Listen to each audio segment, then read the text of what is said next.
Ayun. So, good evening guys. Ngayon po ay Thursday, January 29, 2026. Wala yung chart.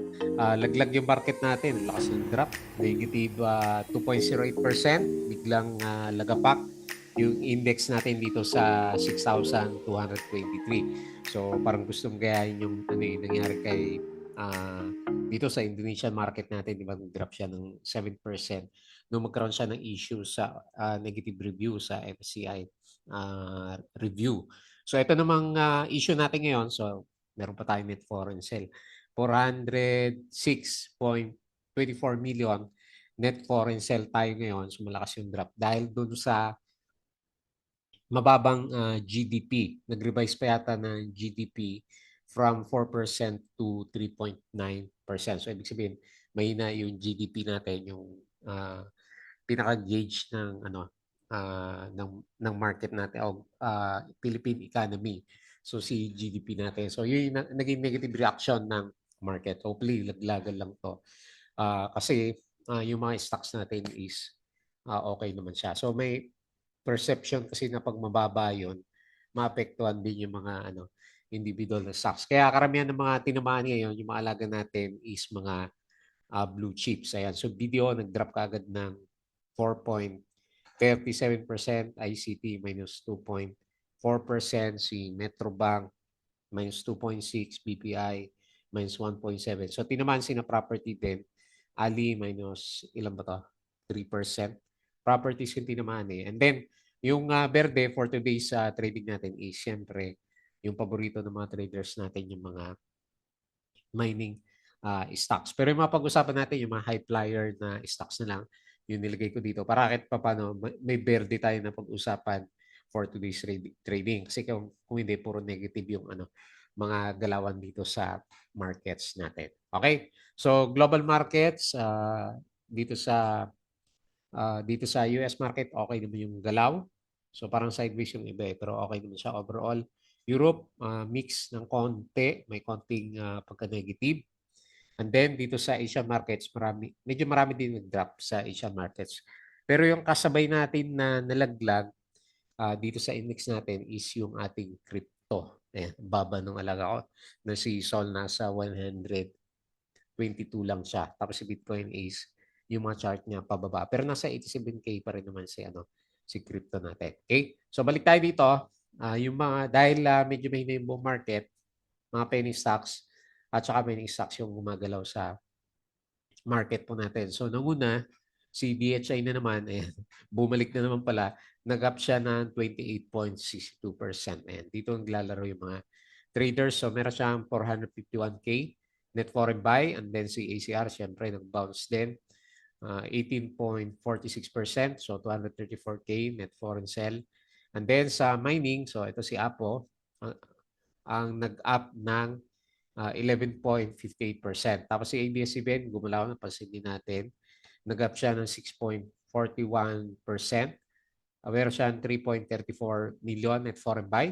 And then si PhilWeb, nag-up ng 5.7%, negative 1.52 million net foreign sell. PXP, nag-up din siya. Bumalik si PX. Ito, naka-recover na. 4.12%, and then meron siyang 874K net foreign sell. So, hindi ko nakita masyadong gumalaw itong mga stocks na nandito. APX, ito, McCare. So, silipin na lang natin yung ilang mining stocks natin mamaya kung maganda rin yung kanilang galaw naman. Pero yung hawak ko na blue chips talagang naglagan. Okay? So, disclaimer sa mga nandito sa review natin. Yung ating review is for education purposes naman po yan. So, kung gagamit ito as a reason para mag-buy, sell, or hold ng stocks, meron po kasi risk na involved sa market. Due diligence na lang po kung ano stocks yung gusto mong bilhin. And then, subscribe ka na lang po dito sa channel natin na Flavo Trader as usual. Or kung gusto mo, join ka dito sa trading group natin. Okay? So, maraming salamat po sa mga viewers.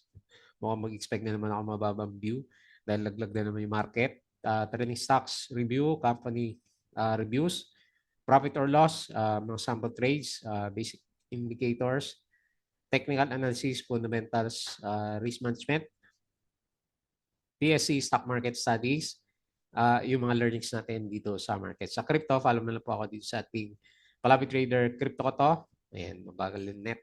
So yung ating mga play to earn games, dyan. Social media, Facebook account na Palabi Trader or dito sa Facebook page. Yan, check mo na lang po. Matigipit yung mga articles natin sa local market. And then sa Twitter, konti lang balita ko yata dito eh. Okay. So, grabe, no? Bloody Monday. So, sino tinamaan? As usual, property, negative 2.47% at saka si finance. Ang dami sa finance, negative 2.49%. So, verde pa rin si ano, ito si mining and oil natin. Okay? So, the rest, mapula.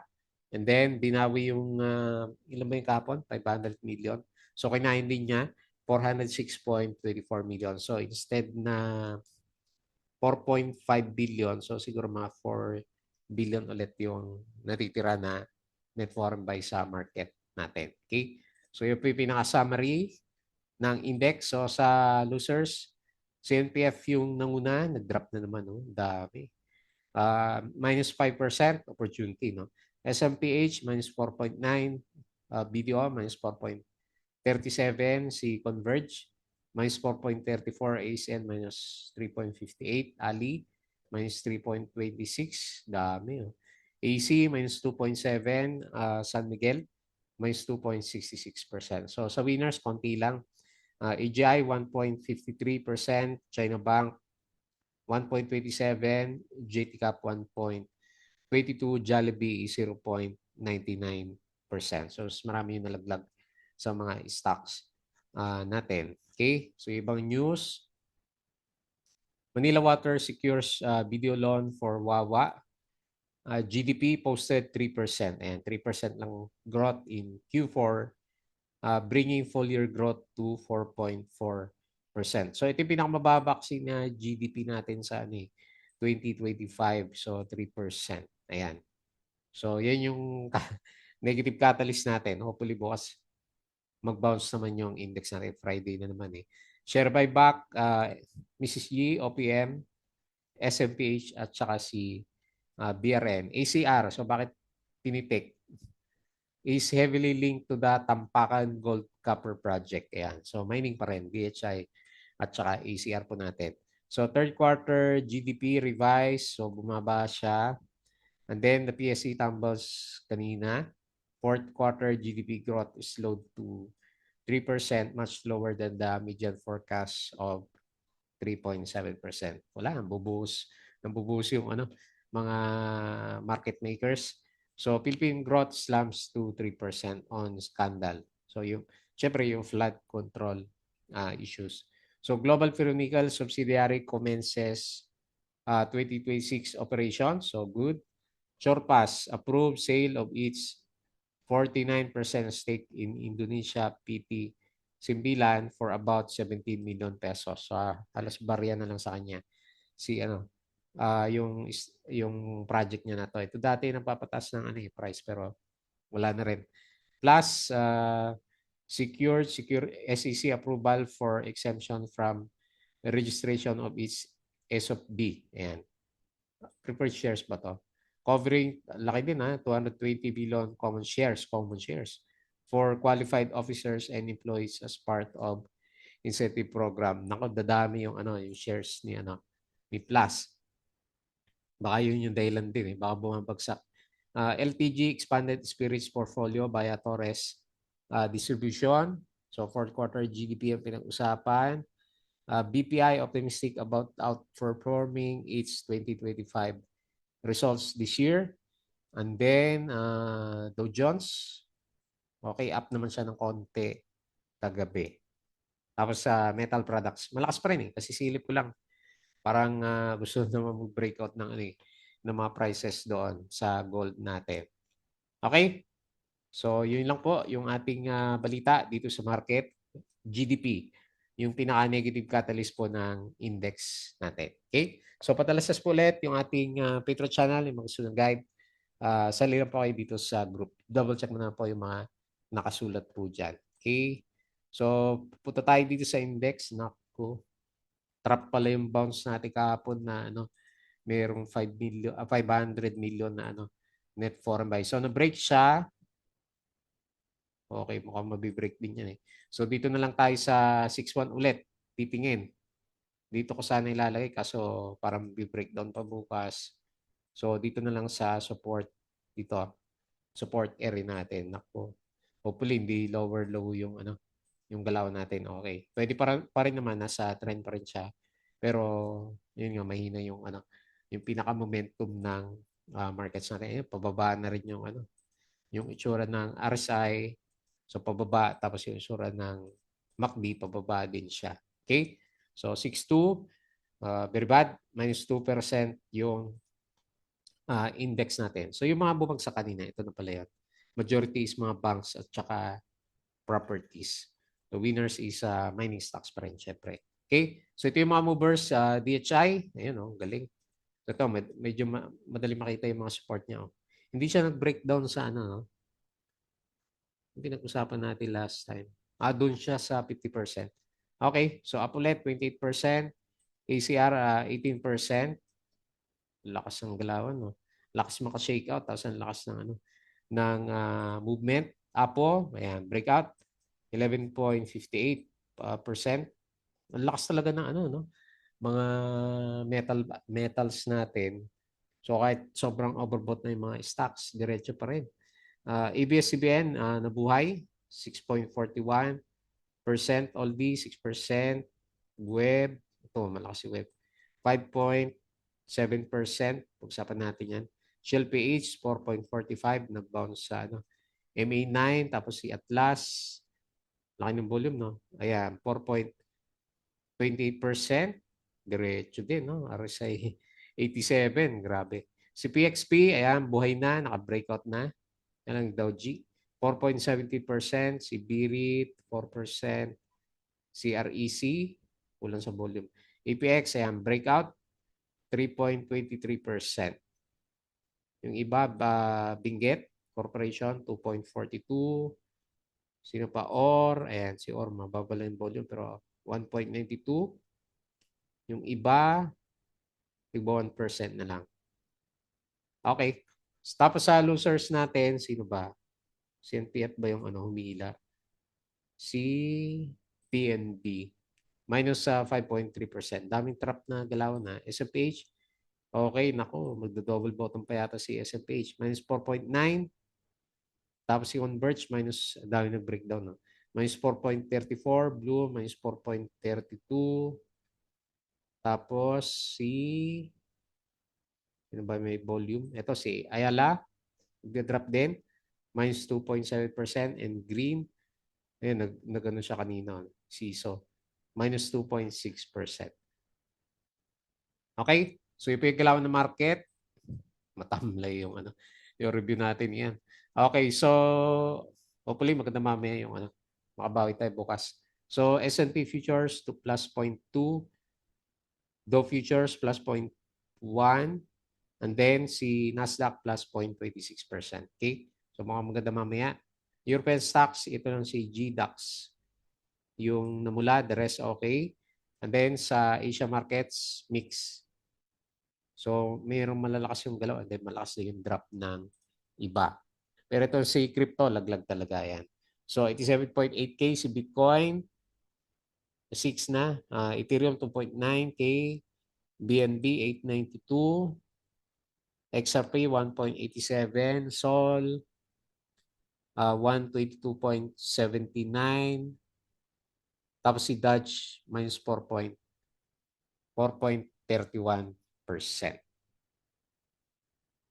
Okay. Okay, so laglag yung mga cryptos natin. Okay. So based dito sa balik ako dito sa ano. Balik ako dito sa chart natin. So pag-usapan natin yung trending stocks. Ayan. Okay, so laglag na naman yung mga alaga natin dito. Ang dami na mula sa mga blue chips natin, no?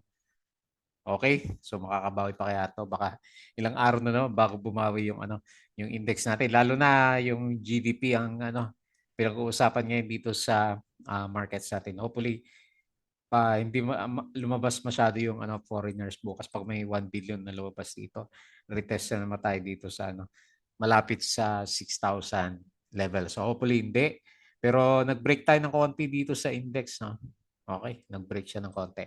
So unahin natin si DHI. So ito yung nandito ngayon yung mga traders natin. So mining related pa rin. Mining related pa rin naman yung pinag-uusapan sa kanila. Ano ba to? Pwede ba to sa Okay, lagyan ko na lang to kasi ito naman yung pinaka-obvious na resistance 4.5. Ayan, so diyan siya nagre-retest sa peak. And then malakas talaga yung galaw niya, no? So meron siyang pwede na rin yan.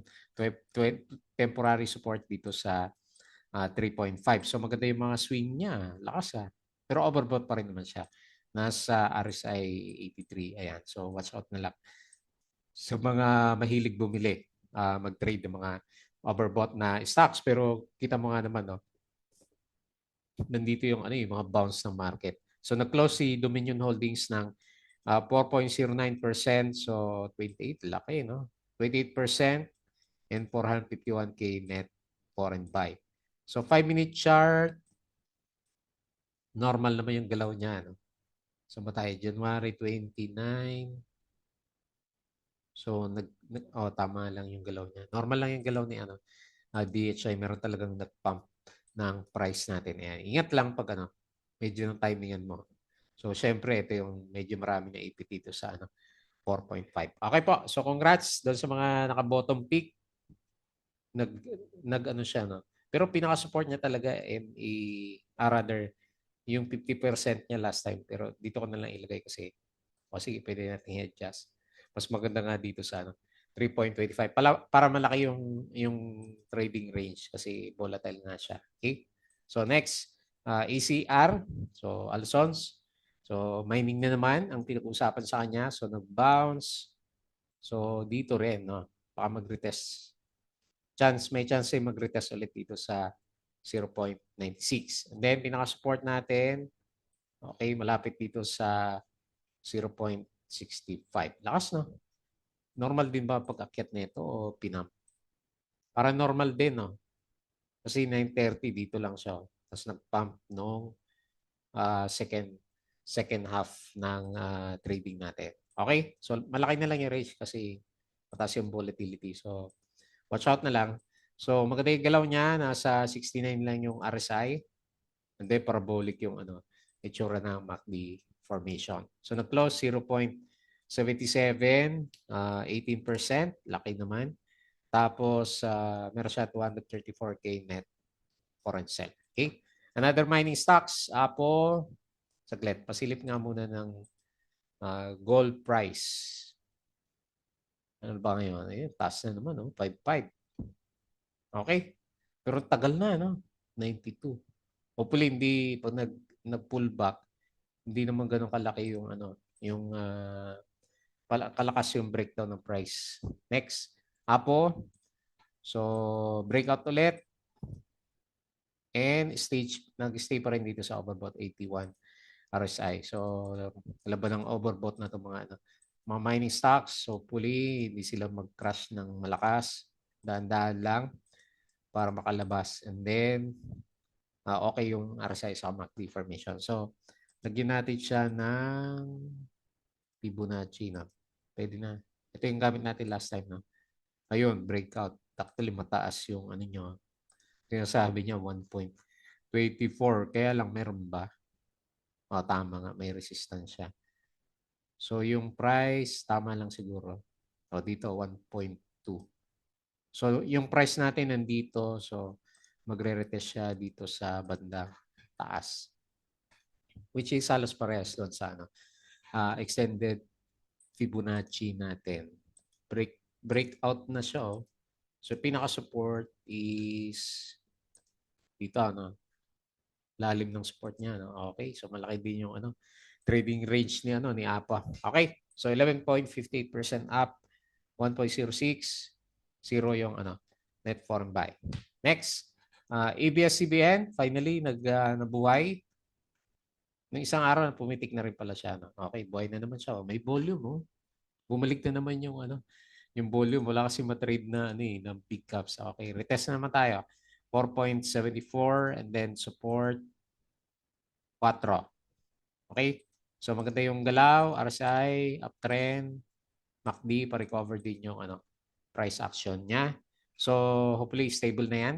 4.15 close, 6.41%, zero net foreign buy. Isa pang overbought na stocks, PhilWeb. Wala na si plus natin, hindi na nakasabay. So based dito sa trend, pa-breakout na rin, nasa resistance area. Meron ba tayo dito sa kaliwa? Hanapin natin ako. Meron. Okay, pwede rin siguro dito. Yan. Around 9, no? Okay, hopefully mabot pa tayo dyan. Kasi RSI 80 na siya. Hirap timingan itong mga to, no? Kasi hindi mo alam kung kailan ang pullback eh. Kaso overbought. Ayan. So nag-close 8.35, 5.7%. And then negative 1.52 million. Net foreign buy. And then lastly po, si PXP. So based dito sa galaw niya, breakout na ba to? Yung body niya hindi pa nag-breakout pero yung candle niya nag-breakout. Nag-breakout na siya. So nag-try na siya mag-close the gap dito. Ayan, nakabawi na siya. So okay no, kapag nag-hold ka pala last time, oh, nakabalik and then nagta-try na mag-break overbought na. So RSI 74, okay MACD, okay yung price.